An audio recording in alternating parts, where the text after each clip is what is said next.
Hello guys, it's me Saurabh Manna. Welcome back to my channel. Jharkhand के जितने भी स्टूडेंट्स हैं जिन्होंने अभी अभी डिप्लोमा कर चुका है या तो अभी फाइनल ईयर में है और वो लोग बीटेक में एडमिशन लेना चाहते हैं थ्रू D2D के थ्रू डिप्लोमा टू डिग्री में एडमिशन में लेना चाहते हैं। तो आप सबको पता चल ही गया होगा कि इसका नोटिफिकेशन जारी कर दिया है और मैंने अपडेट कर भी दिया था चैनल में, है ना। तो आज से रजिस्ट्रेशन भी चालू हो चुका है। तो आज का इस वीडियो में आपको डिटेल प्रोसेस बताऊंगा कि क्या जब आप लोग रजिस्ट्रेशन करोगे इसमें एडमिशन के लिए जो एग्ज़ाम्स वगैरह होगा, एग्ज़ाम के लिए जो एंट्रेंस एग्ज़ाम के लिए जो रजिस्ट्रेशन करना होता है, तो रजिस्ट्रेशन प्रोसेस क्या है आज का इस वीडियो में आपको स्टेप बाय स्टेप प्रोसेस बताने वाला हूँ। ठीक है, वीडियो को एंड तक ज़रूर देखिएगा। और एक चीज़, बहुत स्टूडेंट का ये भी कमेंट आ रहा है कि सर कहाँ से तैयारी करें इस एंट्रेंस एग्ज़ाम में क्लियर करने के लिए, अच्छा रैंक लाने के लिए, और क्या क्या कट ऑफ रहा पिछले साल का अकॉर्डिंग BIT सिंदरी में एडमिशन लेने के लिए या तो गवर्नमेंट इंजीनियरिंग कॉलेज पलामू में एडमिशन के लिए लेने के लिए, ये सब कॉलेज में एडमिशन लेने के लिए कितना रैंक तक होना चाहिए, इसके रिगार्डिंग मैंने वीडियो पहले से ही डाल चुका अपने चैनल में। अगर आपने वो वीडियो नहीं देखा है, इस वीडियो का डिस्क्रिप्शन बॉक्स में लिंक मिल जाएगा। ठीक है, वो वीडियो को ज़रूर देख लीजिएगा। उसमें सारा चीज़ मैंने क्लियर कर दिया, कैसे आपको एग्ज़ाम के लिए प्रिपरेशन करना चाहिए, प्रीवियस ईयर क्वेश्चन कहाँ से आपको मिलेगा, है ना, क्या क्या टॉपिक्स पढ़ना चाहिए, प्रीवियस ईयर कट ऑफ कितना गया था, सारा चीज़ उस वीडियो मैंने क्लियर कर दिया था। ठीक है, तो आज का इस वीडियो में आपको फॉर्म फिलअप प्रोसेस बताने वाला हूँ। वीडियो के एंड तक जरूर देखिएगा और वीडियो को स्किप मत कीजिएगा, नहीं तो आपको आगे प्रॉब्लम हो सकता है। ठीक है, तो चलिए शुरू करते हैं। सबसे पहले आपको JCEC का वेबसाइट में आना होगा, जो कि आपको यहाँ पे स्क्रीन में दिख रहा है। ठीक है, और ये जो फॉर्म फिलअप प्रोसेस जो आप फ़ोन में भी कर सकते हो, लैपटॉप डेस्कटॉप कहीं भी आप कर सकते हो, कोई इशू नहीं है। ठीक है, तो सबसे पहले आपको JCEC के वेबसाइट में आना होगा। आने के बाद यहाँ पे आपको दिख रहा होगा एक टैब। ठीक है, click here for all online application submission JCECB 2024, इस पर आपको क्लिक करना होगा। ठीक है, क्लिक करने के बाद यहाँ पे आपको थर्ड लाइन में दिख रहा होगा engineering entrance competitive exam lateral entry 2024, जो कि आज 22 तारीख से, जो कि कल से चालू होने वाला था,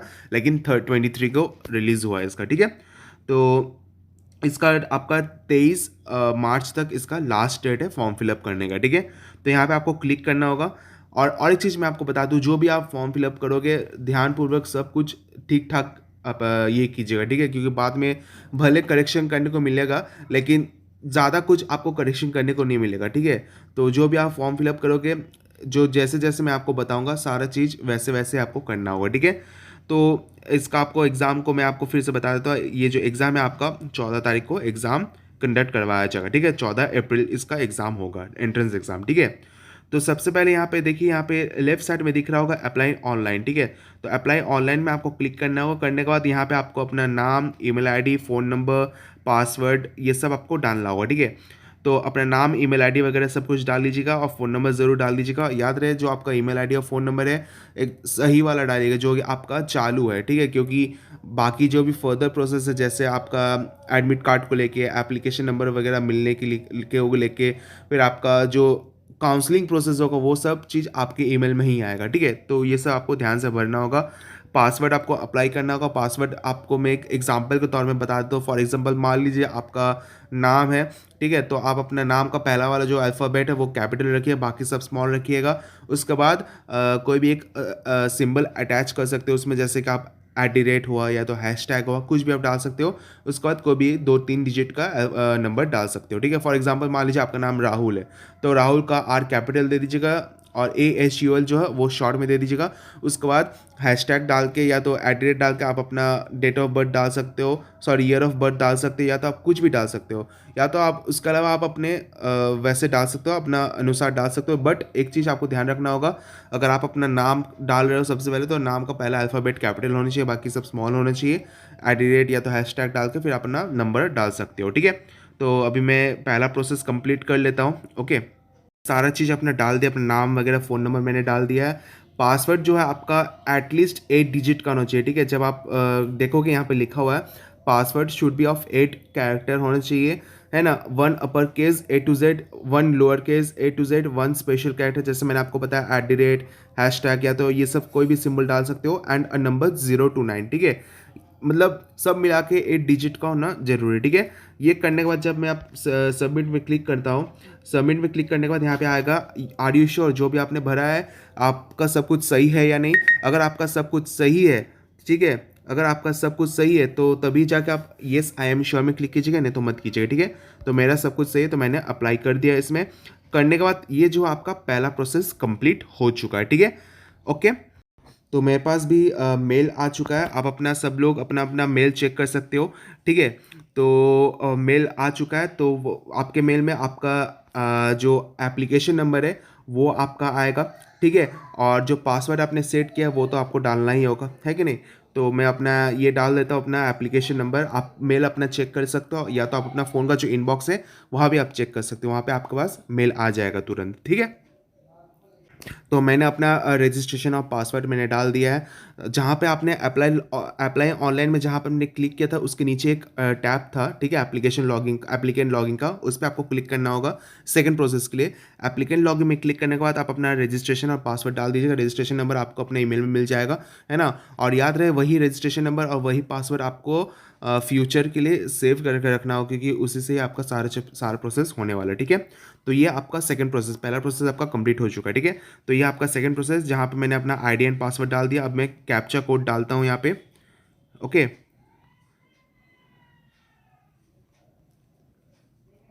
डालने के बाद जब मैं लॉगिन करूँगा तो यहाँ पे आप कैंडिडेट नेम, रजिस्ट्रेशन नंबर दिखेगा। यहाँ पे अपना फादर्स नेम, मदर्स नेम, यहाँ पे सब कुछ मेंशन रहेगा, फ़ोन नंबर वगैरह मेंशन रहेगा, ठीक है। डालने के बाद यहाँ पे आपसे रेजिडेंशियल स्टेटस मांगा जाएगा। तो आपका क्या है, residential permanent resident of Jharkhand state है या local resident of Jharkhand state है, ये आपको क्लिक करना होगा, है ना। और ये पता तभी चलेगा अगर आपके पास रेजिडेंशियल सर्टिफिकेट है, तो उस रेजिडेंशियल सर्टिफिकेट में ऊपर लिखा रहेगा कि आपका permanent resident of Jharkhand state लिखा है या local resident of Jharkhand state लिखा हुआ, ठीक है। क्योंकि अधिकतर सबका local resident of Jharkhand state ही बन रहा है, ठीक है। तो आप दोनों में से एक कोई में क्लिक कर सकते हो, ठीक है। तो इस पर अगर आप क्लिक करोगे तो सिर्फ आपका जनरल वही ऑप्शन देखने को मिलेगा, ठीक है।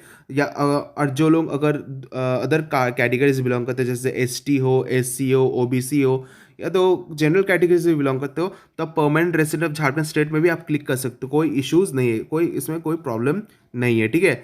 अगर जो लोग एसटी, एससी या तो कोई भी कैटेगरी से बिलोंग करते हो तो आप परमानेंट रेसिडेंट ऑफ झारखंड में आप क्लिक कर सकते हो, इसमें कोई प्रॉब्लम नहीं होगा, है ना। किसी का कुछ भी गलत नहीं होगा, भले आपका सर्टिफिकेट में लोकल रेसिडेंट ऑफ झारखंड लिखा हो तो भी कोई प्रॉब्लम नहीं है, ठीक है। तो अगर आप permanent resident of Jharkhand state में अगर आप क्लिक करते हो तो यहाँ पे आपको कैटेगरी वाइज आपको सिलेक्ट करने को मौका मिल जाएगा, ठीक है। देखिए ST, SC, BC1, BC2 सारा चीज़, और जनरल भी आपको यहाँ पे क्लिक करने को मौका मिल जाएगा, ठीक है। यहाँ पे एनुअल फैमिली इनकम, ऑक्यूपेशन क्या है, सारा चीज़ आपको यहाँ पे डालने को मिल जाएगा, ठीक है।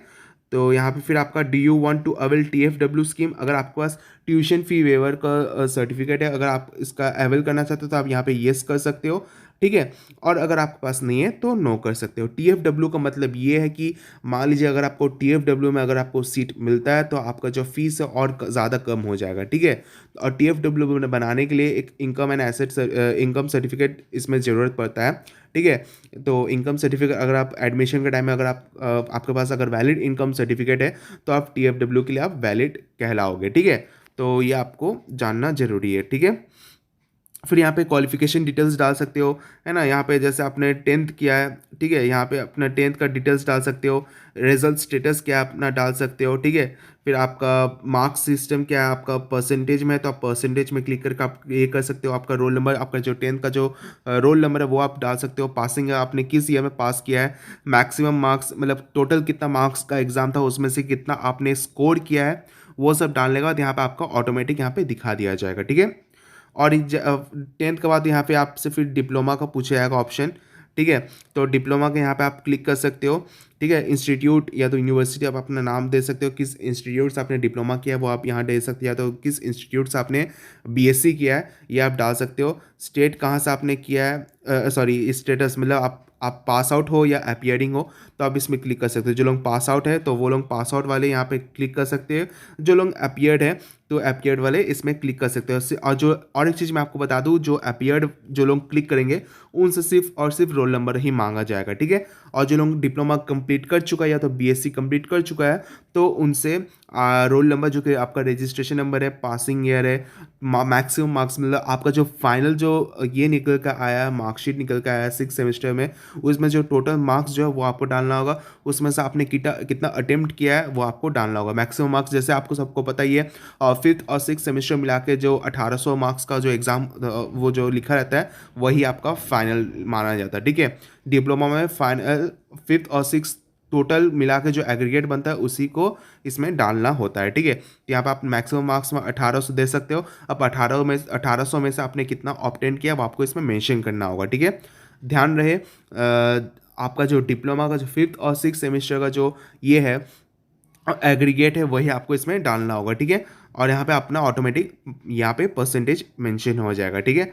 होने के बाद फिर अपना कॉरेस्पॉन्डेंस एड्रेस और परमानेंट एड्रेस यहाँ पे आप दे सकते हो। कॉरेस्पॉन्डेंस एड्रेस का मतलब ये है कि मान लीजिए आप करेंटली जहाँ आप रह रहे हो, अगर कॉरेस्पॉन्डेंस एड्रेस और परमानेंट एड्रेस दोनों सेम रहा तो कॉरेस्पॉन्डेंस एड्रेस में अपना एड्रेस मेंशन करने के बाद इस पर आपको टिक कर देना होगा, ठीक है। तो यहाँ पे कॉरेस्पॉन्डेंस एड्रेस में जो भी आपका एड्रेस है वो आपका परमानेंट एड्रेस में ऑटोमेटिकली ये हो जाएगा, ऑटो टाइप हो जाएगा, ठीक है। और अगर आपका कॉरेस्पॉन्डेंस एड्रेस अलग है, आप परमानेंट एड्रेस अलग है, तो इस पर टिक करने का कोई ज़रूरत नहीं। मान लीजिए आपका परमानेंट एड्रेस आप धनबाद से आप बिलोंग करते हो, आपका जो परमानेंट घर है वो आपका धनबाद का है, तो यहाँ पे अपना धनबाद का एड्रेस दे सकते हो। अब आप करेंटली आप कॉरेस्पॉन्डेंस एड्रेस में आप कहीं दूसरी जगह में रहते हो, तब जैसे जमशेदपुर में रह रहे हो या कहीं भी आप रह रहे हो, रांची में रह रहे हो, तो यहाँ पे कॉरेस्पॉन्डेंस एड्रेस में आप अपना वो जहाँ अभी आप करंटली रह रहे हो वहाँ का एड्रेस दे सकते हो, ठीक है। और दोनों का एड्रेस अगर सेम रहा तो यहाँ पे आपको टिक कर देना होगा, ठीक है। करने के बाद फिर आप यहाँ पे आपको फ़ोटो, सिग्नेचर और LTI लेफ्ट थंब इम्प्रेशन आपको अपलोड करने के लिए बोला जाएगा। तो अपना फ़ोटो दे दीजिएगा, JPG फॉर्मेट होना चाहिए और 50 KB का साइज़ होना चाहिए। सिग्नेचर भी आपको क्या करना है, एक पेपर लेना होगा, उसमें आपको सिग्नेचर करना होगा पेन में, पेन लेके वाइट पेपर होना चाहिए, उसमें सिग्नेचर होना चाहिए, सिग्नेचर करना होगा, हैंड रिटन सिग्नेचर करना होगा। करने के बाद उसका फ़ोटो आपको पिक लेके उसको अपलोड करना होगा, वो भी आपका 50 KB तक होना चाहिए, ठीक है, वो भी JPG फॉर्मेट में, ठीक है। और LTI का मतलब है लेफ्ट थंब इम्प्रेशन, मतलब एक वाइट पेपर लेना होगा।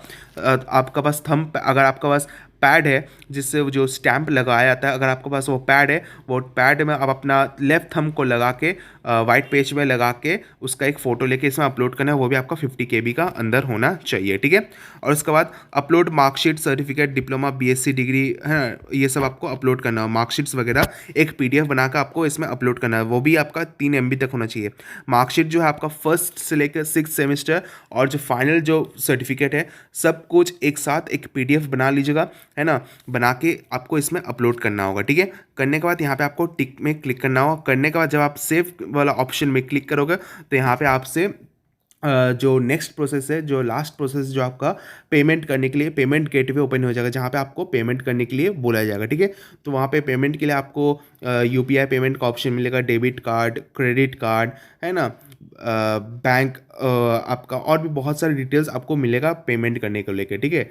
तो बेटर यही रहेगा सबसे पहला कि आप लोग डेबिट कार्ड से पेमेंट करें, क्योंकि कभी कभार क्या होता है UPI से जो लोग पेमेंट करते हैं उनका पेमेंट भले उनका पैसा कट जाता है बट उनका फॉर्म फिलअप सक्सेसफुल नहीं हो पाता, ठीक है। तो बेटर यही रहेगा आप लोग डेबिट कार्ड से कीजिएगा, ठीक है। तो अगर आपके पास डेबिट कार्ड नहीं भी है तो लास्ट ऑप्शन जो है आपका UPI, वो आप उसमें कर सकते हो, ठीक है। कभी कभार प्रॉब्लम करता है UPI का, ठीक है, बट कभी कभार किसी किसी का क्या होता है कि UPI से पेमेंट सक्सेसफुली हो जाता है और एप्लीकेशन भी सक्सेसफुल हो जाता है। और कभी कभार क्या होता है पैसा कट जाता है UPI से पेमेंट करने के बाद, बट जो फॉर्म फिलअप जो वो सक्सेसफुली नहीं होता, वो कभी कभार वेबसाइट इशू हो जाता है। और अगर किसी के साथ अगर ऐसा होता है तो आप जब आपका पेमेंट कट जाता है बट आपका सक्सेसफुल नहीं होता है UPI पेमेंट के बाद, तो आपको एक दिन आपको पूरा वेट करना होगा। एक दिन जब आपका क्लियर हो जाता है, एक दिन हो जाने के बाद आप अपना फिर से आप चेक कर सकते हो आपका पेमेंट जो आपका सक्सेसफुल हुआ है या नहीं, ठीक है। और अगर आपका नहीं होता है तो यहाँ पे एक ऑप्शन दिया है हेल्प डेस्क का, ठीक है। तो अगर आप हेल्प डेस्क का ऑप्शन में क्लिक करोगे तो यहाँ पे फ़ोन नंबर दिया हुआ है, दो यहाँ पे कॉन्टैक्ट नंबर दिया हुआ है, तो आप उनसे कॉन्टैक्ट करके आप अपना जो भी क्वेरी हो आप क्लियर कर सकते हो, ठीक है। अगर आपका पैसा अगर फंस जाता है तो, ठीक है। डेबिट कार्ड से अगर पेमेंट करोगे तो कोई प्रॉब्लम नहीं है। अगर जो लोग UPI से पेमेंट करते हैं बट उनका पैसा कट जाता है बट जो फॉर्म फिलअप जो वो सक्सेसफुली नहीं हो पाता है, तो वो लोग यहाँ पे फ़ोन नंबर दिया हुआ है, इस पर आप कॉन्टैक्ट करके आप अपना बात करके अपना सब कुछ कर सकते हो, ठीक है। तो उम्मीद करता है आपका सारा डाउट क्लियर हो चुका है। तो जैसे जैसे मैंने आपको बताया फॉर्म फिलअप प्रोसेस को लेकर, वैसे वैसे आपको फॉर्म फिलअप करना होगा, स्टेप बाय स्टेप प्रोसेस मैंने आपको बता दिया है, ठीक है। तो उम्मीद करता है आपका सारा डाउट क्लियर हो चुका है। और मैंने जो वीडियो बताया है जिसमें सारा चीज़ मैंने बता दी है, कहाँ से आपको तैयारी करना है, कितना कट ऑफ गया था, कितना लाना चाहिए ताकि आपका क्लियर हो जाए, कितना सीट रहता है, सारी चीज़ मैंने उस वीडियो में मैंने क्लियर कर दिया। तो वीडियो का जो लिंक है इस वीडियो को डिस्क्रिप्शन बॉक्स में मिल जाएगा, वो वीडियो को ज़रूर देख लीजिएगा, ठीक है। तो उम्मीद करता है आपका सारा डाउट क्लियर हो चुका है। तो वीडियो को यहीं पे एंड करते हैं। वीडियो को अच्छा लगे वीडियो को ज़रूर लाइक कीजिएगा, ज़्यादा से ज़्यादा शेयर कीजिएगा एंड सब्सक्राइब करना ना भूलिएगा। मिलते हैं अगले वीडियो पे अगले कंटेंट के साथ। Thank you.